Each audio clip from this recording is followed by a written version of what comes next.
Good morning students. So welcome back in Acme entrance expert. तो आज हमारा topic रहेगा मोडाल्स। तो यहाँ पे लिखा हुआ है मोडाल्स एक्सिलरी वर्ब्स। तो बेसिकली एक्सिलरी का मतलब क्या होता है? Helping verbs. तो हेल्पिंग वर्ब आप सबको पता है, इज, एम, आर, वॉज, वर वगैरह वगैरह। तो मोडाल्स थोड़ा सा और स्पेसिफिक कर दिया जाता है, उसी का ये वर्जन है। जैसे आपने देखा कैन भी एक तरह से देखा जाए, कुड भी देखा जाए, तो एक हेल्पिंग वर्ब का ही काम कर रही है। तो इसको प्रॉपर यूज़ कैसे करना है, बहुत सारे स्टूडेंट्स जनरली गलती करते हैं, क्योंकि कैन कुड का मतलब सेम हो जाता है, ठीक है। पर कहाँ पे यूज़ कैन करना है, कहाँ कुड करना है, कहाँ शेल करना है, कहाँ माइट करना है, बच्चों को पता ही नहीं माइट कहाँ यूज़ करना है। ऑट टू कभी लगाया ही नहीं है, ऑट टू, ठीक है। वो सोचते हैं पहले के ज़माने में लगता था। तो अभी आपको इसको बड़ा केयरफुली देखना, बड़ा छोटा सा टॉपिक है, वो जल्दी ख़त्म होगा, फिर इसकी एक छोटी सी एक्सरसाइज करेंगे। तो स्टार्ट करते हैं कैन और कुड से। तो कैन का मतलब क्या होता है?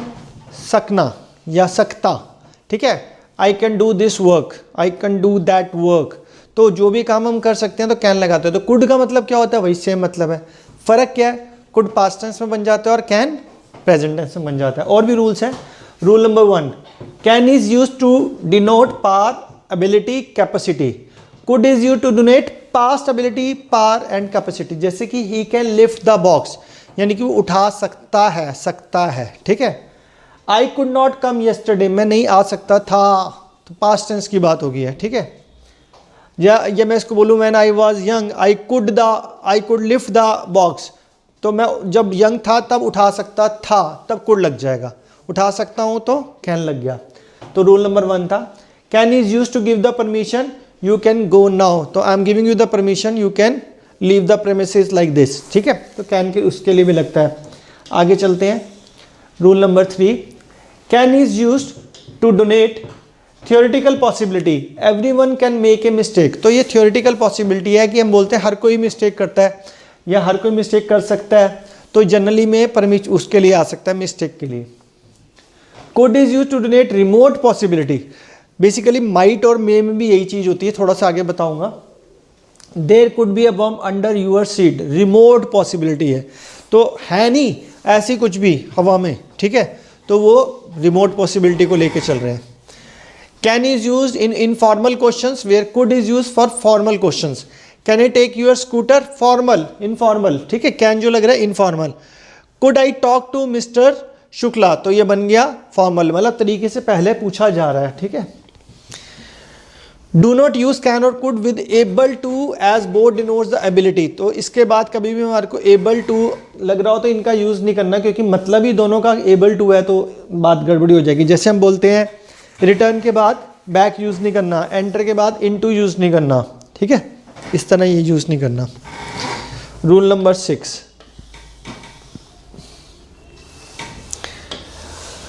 Can does not have a future tense. So for future tense use able to, will, shall be, able to. This is clear, ठीक है। फ्यूचर में हमने उसको नहीं लगाना, कैन को क्या लगा सकते हैं? Able to. I will not be able to come tomorrow, यहाँ पे बहुत बड़ी गलती होती है, तो ध्यान रखना कैन का रिप्लेस क्या करोगे? Able to in future tense.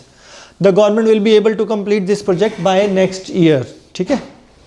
अब आगे आते हैं मे, माइट एंड मस्ट। तो मे का मतलब क्या होता है? पॉसिबिलिटी। माइट का मतलब क्या होता है? फार पॉसिबिलिटी, ठीक है। मस्ट का मतलब तो जरूरी हो जाता है। May suggest a good possibility, might suggest a lesser possibility than many, then may, sorry यहाँ पे मे है, यहाँ पे रहेगा मे सिर्फ। तो may is use to donate the possibility of any event, it may rain tonight, possibility है, ठीक है।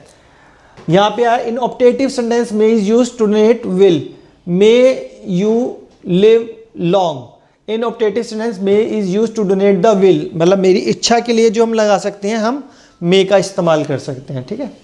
आगे चलते हैं।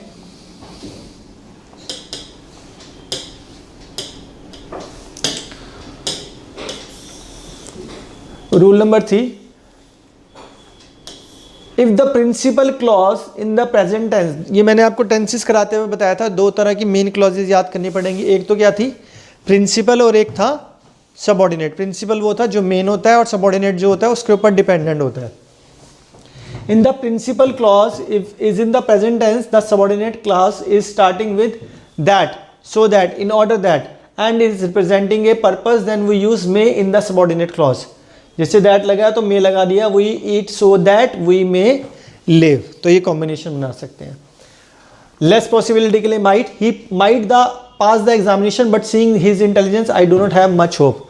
देख रहे हैं महा डफर है फिर भी बोल रहे हैं हो सकता है पास हो जाए, कभी आज तक 2 नंबर नहीं लाया 100 में से, कहते हैं शायद पास हो जाए। तो शायद तो बच्चे मे के लिए भी लगा सकते हैं, बट यहाँ पे आपको पता चल जाएगा। जैसे बोलते हैं the sky is very clear it might be rain. अब बिल्कुल आसमान साफ है, धूप निकली हुई है, तो बारिश आने की बहुत बहुत बहुत रेयर पॉसिबिलिटी है। होता है कभी कभी, आपने देखा होगा धूप में भी आ जाती है बारिश, लेकिन वो माइट के केस में हो जाता है। नेक्स्ट है must is use for strong possibility, he stage in 5-star hotels and travels by flight, he must be very rich. तो दिख रहे हैं उसका लक्षण, तो हम वहाँ पे जहाँ पे लग रहा है पूरा पक्की पॉसिबिलिटी लग रही है, ठीक है। जैसे एक बच्चा है वो हमेशा क्लास में 90-95, तो हम बोल सकते हैं he must be the topper, ठीक है, तो पॉसिबिलिटी पक्का लग रही है। फ्यू में उससे कम, माइट में और कम। Next interrogative sentences. Interrogative sentences वाले क्या होते हैं? क्वेश्चन मार्क वाले। In interrogative sentences may is use when we are requesting something with request, for example may I come in sir, ठीक है। इंटरोगेटिव मतलब क्वेश्चन मार्क वाले। Note, do not use possibly and likely, क्योंकि may और might का मतलब ही है possibility है, लाइकली है, तो वो इस्तेमाल नहीं करेंगे। वही में पॉसिबिलिटी गलत हो गया, तो ये पॉसिबिलिटी भी लग रहा है और मे भी लग रहा है। वी मे कम टुमारो, ठीक है, we will possibly come tomorrow, गलत हो गया, ठीक है।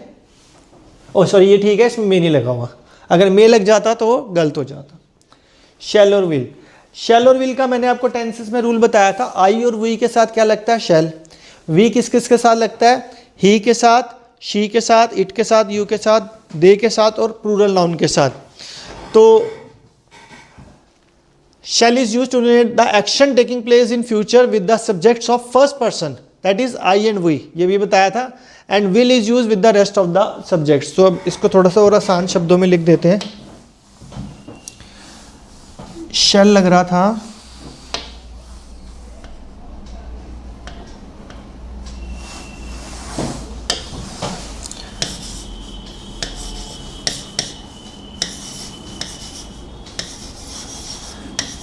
आई और वी के साथ, और बाकी सबके साथ विल लग रहा है। ही के साथ, शी के साथ, इट के साथ, यू के साथ, दे के साथ और प्लूरल के साथ, तो क्या लगता है? विल लगता है, ठीक है। और इसका रिवर्स क्या था? जब कभी भी स्ट्रॉन्ग डिटर्मिनेशन की बात हो, पक्का इरादा या थ्रेट की, ऑर्डर की, तो हम इसमें रिवर्स कर देते हैं पॉसिबिलिटी की, ठीक है। तो ये वाला केस वही था, सिंपल। आगे चलते हैं।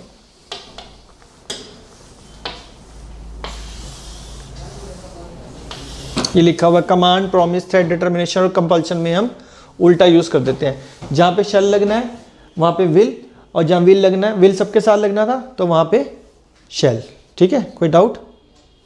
चले आगे।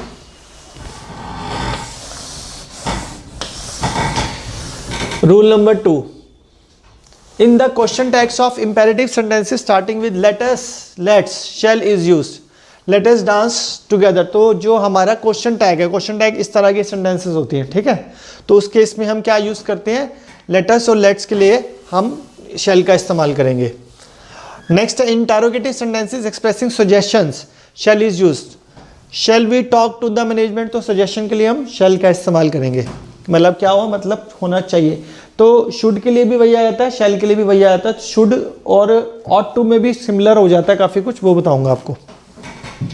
शैल and will are not use with the following sentences if the sentence starts with the past tense, he hoped. अब पास्ट टेंस की बात आ रही है तो शैल और विल को नहीं लगा सकते, वो तो फ्यूचर टेंस का, तो उसी का पास्ट टेंस बनाना है। कैसे बनाएंगे? शैल का शुड और विल का वुड बना देंगे। तो डिपेंड करता है उसके आगे सब्जेक्ट क्या। जैसे सपोज मैंने लिखा आई वुड वी के साथ शैल लगना था, आई शैल, लेकिन जब हमने उसको चेंज किया, ज़्यादातर वो इनडायरेक्ट में बन जाता है, तो आई बिकम ही, तो ही के साथ शैल नहीं आता, तो इसलिए शुड ना आके क्या आ जाएगा? वुड आ जाएगा। वो डायरेक्ट इनडायरेक्ट कराते हुए आपको पता चल जाएगा पूरा। जैसे इनडायरेक्ट स्पीच में लिखा हुआ है he hope that he would, will का बन गया वुड। अभी फिलहाल यही समझो शैल का शुड और विल का वुड बन जाता है पास्ट टेंस के अंदर।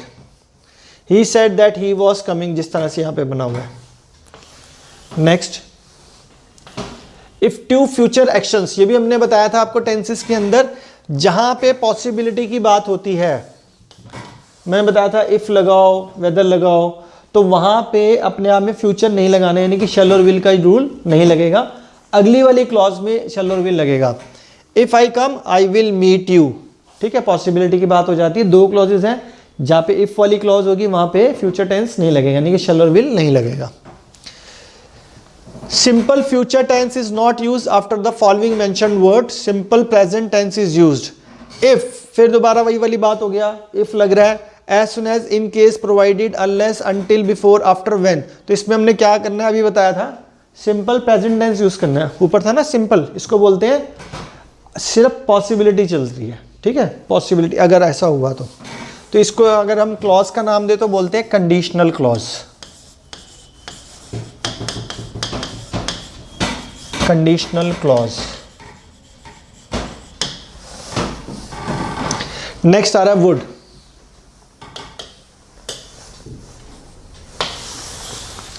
तो वुड के अंदर क्या होता है, would is used to donate past habit. I would go to school by bus, मेरी पास्ट हैबिट थी, मैं स्कूल में जाया करता था बस से। दूसरा, would is used to express preference, he would rather die than, dog नहीं है यहाँ पे, बैग, ठीक है, he would rather die than beg, comparison हो रहा है, तो वहां पे हम प्रेफरेंस दे रहे हैं किसको, कि भी मर जाएंगे, इससे अच्छा भीख मांगने से अच्छा तो मर जाए। If the sentence in the past tense, then the sentence will continue in the past tense। अब यहाँ पे क्या बात हो रही है, यहाँ पे अभी हमने बताया था यहाँ पे पास्ट टेंस आ रहा, तो आगे भी हम पास्ट टेंस के पॉइंट ऑफ व्यू से वुड इस्तेमाल करेंगे। अभी ऊपर बताया था आपको, would use to, simple tense are use to donate routine action. तो ये वाले जब होंगे तो रूटीन एक्शन है, सिंपल पास्ट टेंस इस्तेमाल करेंगे। जैसे फॉर एग्जाम्पल है, I used to go school by bus, I would return on foot, we played। तो ये देख रहे हो सिंपल पास्ट टेंस हो रहा है, कोई इसमें हैड वगैरह का यूज नहीं लगा रहे। would is used in the principal clause of the sentences denoting the imagination of present or past। यानी कि यहाँ पे बहुत अच्छा रूल है।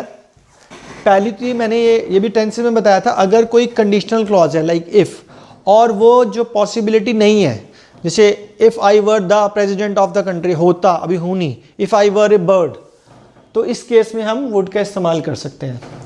लिखा हुआ would is use in the principal clause of the sentences of the imagination. देखो ये वाली है प्रिंसिपल क्लॉज, यहां से आ रही है प्रिंसिपल क्लॉज, और ये वाली थी कंडीशनल क्लॉज। तो प्रिंसिपल में हमने क्या लगाना है, वुड का इस्तेमाल करना है,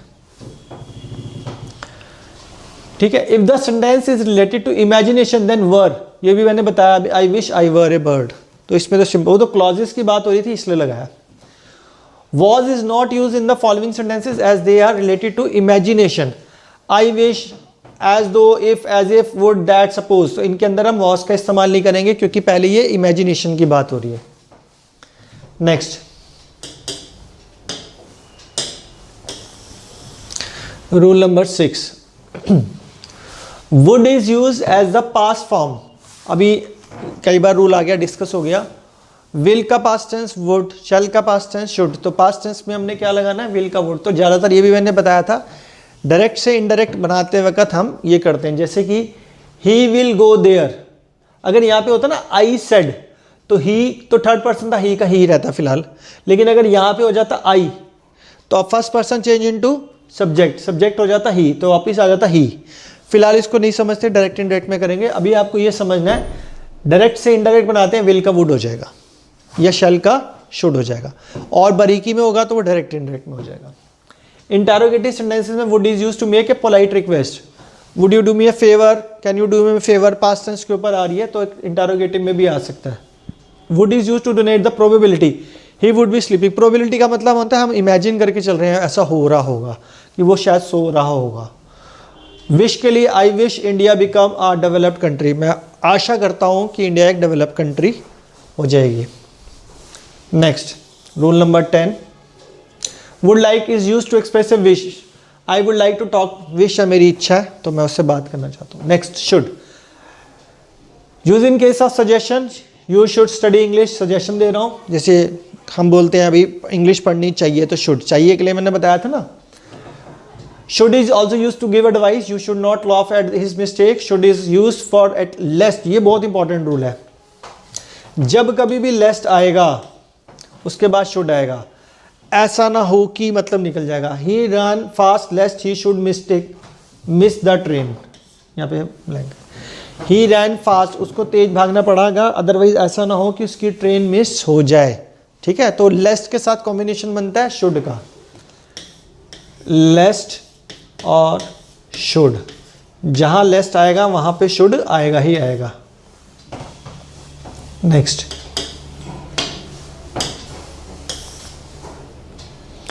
मस्ट, ऑट टू रह गया शायद, ought to.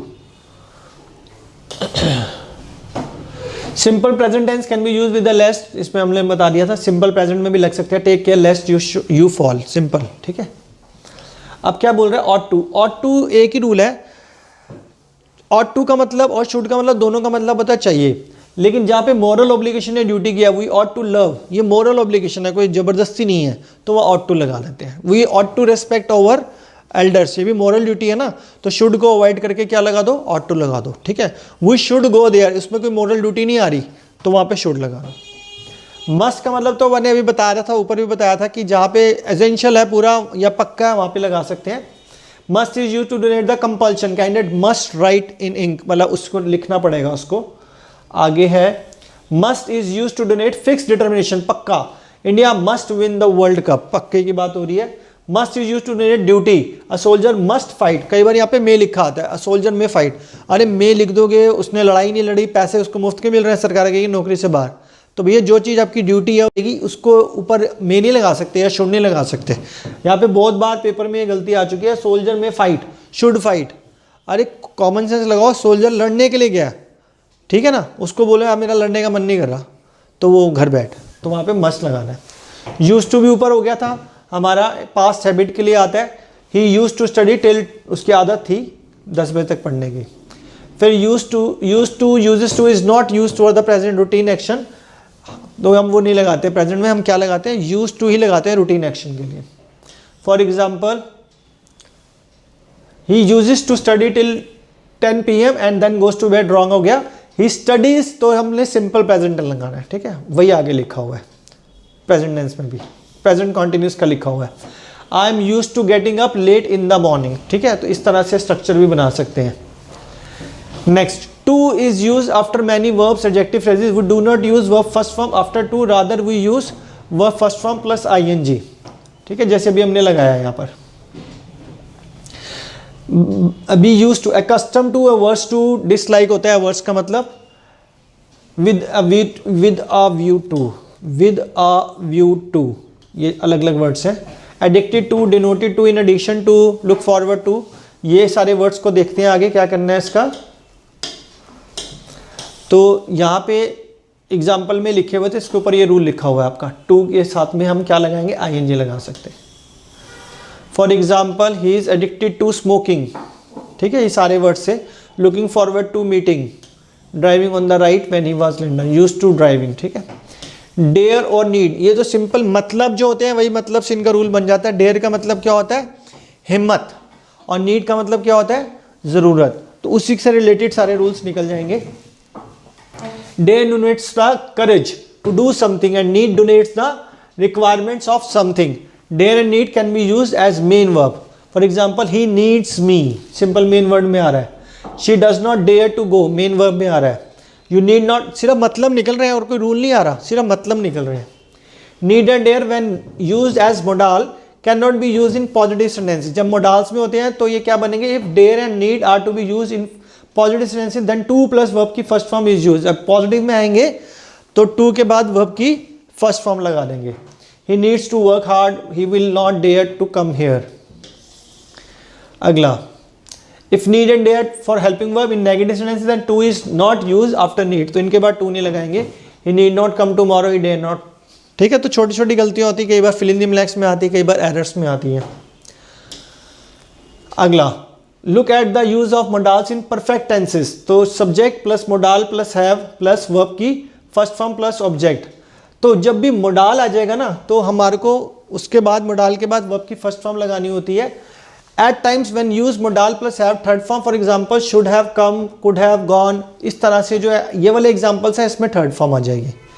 I could score good marks, meaning I had the ability. ठीक है, मतलब मेरे अंदर एबिलिटी थी स्कोर करने की। I could have scored marks, तो यहाँ पे देखो लिखा होगा ऊपर कुड हैव लिखा है ना, could have scored third form आ गई। इस तरह से सजेशन के केस में आ जाएगा।